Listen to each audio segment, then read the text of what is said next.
For a Quarian, a single tear in their environmental suit means almost certain death. Because they evolved in a completely isolated ecology and grew up in sterile environments, they have virtually no natural immune system to fight off basic foreign infections. As we can see in this animated diagram, they survive by relying on a complex network of surgical immunity-boosting implants and external filtration nodes woven directly into their suits. This extreme biology forces all 17 million surviving Quarians to live as exiles, packed entirely aboard a massive fleet of sterile starships known as the Migrant Fleet. The suit keeps them alive, but it also traps them. From the moment they are born, total physical isolation dictates exactly how a Quarian experiences the universe. We see this firsthand in the year 2183 with Tali Zorah nar, a brilliant young machinist from the lifeship Rayya. Like all young Quarians, she leaves the fleet on a pilgrimage, a cultural rite of passage to find something of value and prove her worth to her people. Her journey takes a sharp turn when she uncovers a Geth memory core, proving that an elite Spectre named Saren has gone rogue.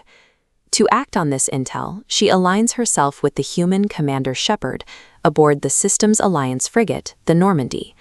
Together, they hunt down Saren and build a quiet, steady friendship. Yet, even as Tali integrates into the crew, her environmental suit maintains a strict physical boundary between her and her human allies. She proves herself as a steadfast, reliable companion, yet she remains literally walled off from the rest of the galaxy by layers of synthetic fabric.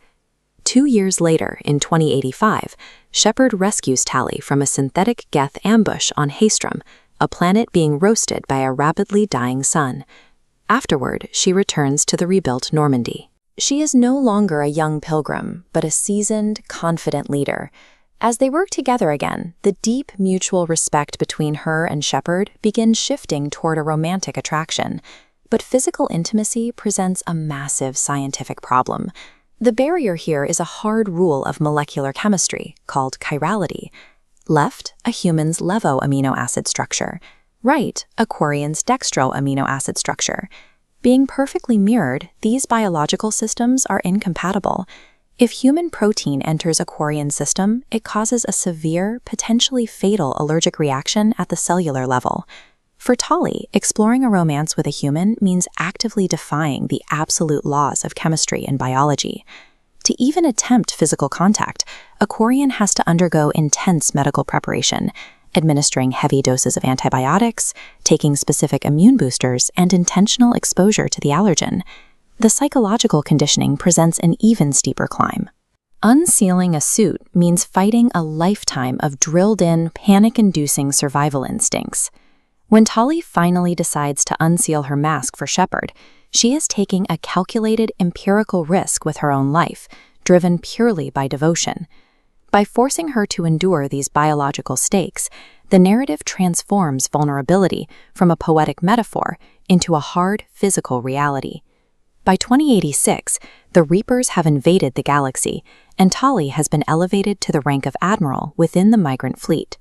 She carries a crushing political burden. She has to secure the survival of her fragile species, while simultaneously fighting an all-out war to retake their homeworld, Rannoch, from the Geth. Surrounded by the relentless pressure of commanding a massive naval armada, her private conversations with Shepard become her only true sanctuary.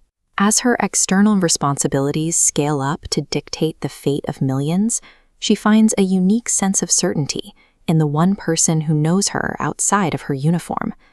This tension peaks on Rannoch. When the Geth ask, "Does this unit have a soul?" Tali must choose between generations of inherited hatred and the slim, fragile possibility of peace. She spent years learning to trust a human across a biological divide. That personal experience helps her see past the binary logic of the Quarian-Geth War, leading her to advocate for a cessation of hostilities that once seemed impossible. Standing on her ancestral homeworld, she finally takes off her mask. It is a quiet, romantic moment, but it also represents the total collapse of the walls she has lived behind since birth. Tali Zorah's arc shows that, in a lethal galaxy, the concept of home isn't limited to planetary coordinates. It exists in the moment you find someone you trust